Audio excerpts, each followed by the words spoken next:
Voici la tête de forage de 9 mètres équipée de 58 molettes de coupe d'un tunnelier, soit TBM. L'animation illustre le fonctionnement de ce soi-disant grippeur à blocage simple.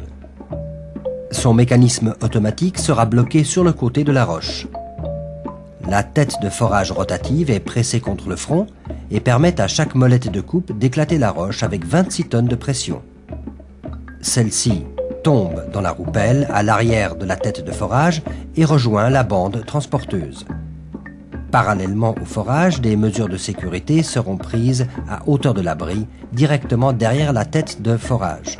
Par exemple, au moyen de 2 machines de forage pour ancrage avec angle d'inclinaison autonome. On fore ainsi des logements pour boulons de jusqu'à 4 mètres.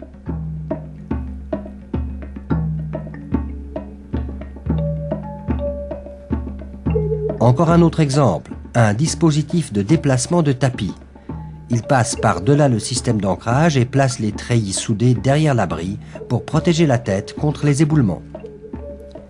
L'effet des mesures de sécurité contre les éboulements dépend de la formation géologique du lieu. Là où s'imposaient les ancrages en acier, il faut à présent des treillis soudés, des chapeaux ou des cintres. Une sécurité de plus, les segments de cintres métalliques. Ils sont directement préinstallés sous l'abri grâce au même dispositif de déplacement de tapis. L'anneau entier sera porté à l'emplacement de montage, bloqué contre la montagne et monté. À présent, pour plus de sécurité, on bétonne, mais cela plus tard.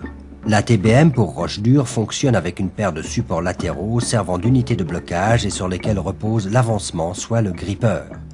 Un train grippeur ou course de forage permet un avancement de 2 mètres. Le train suiveur est tiré parallèlement à la machine. Au bout de la course de forage, on replie le grippeur, le replace dans sa position initiale, puis le rebloque. À présent, la TBM peut encore forer 2 mètres.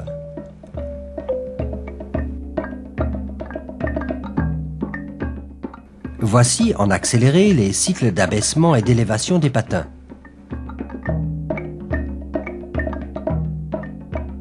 Semelles 2 et 4 levées, tous les trains suiveurs suivent. Semelles 1 et 3 levées, la tête de forage avance. Vue du haut, on dessert l'hydraulique du grippeur pour le réétirage-blocage pour un ultérieur avancement. La TBM permet un avancement journalier de jusqu'à 40 mètres. L'avancement peut être dirigé en sens horizontal et vertical par des cylindres de direction. L'opérateur de TBM contrôle le sens de la marche.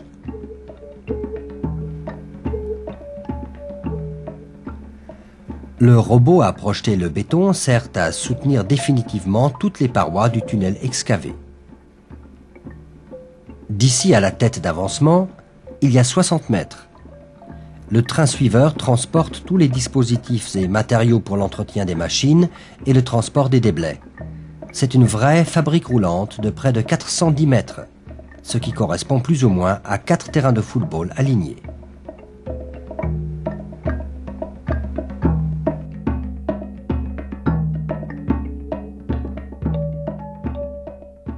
Cette TBM a été spécialement développée pour la roche dure du Saint-Gothard. Il faudra excaver 50 des 57 km de chacun des 2 tubes par tunnelier.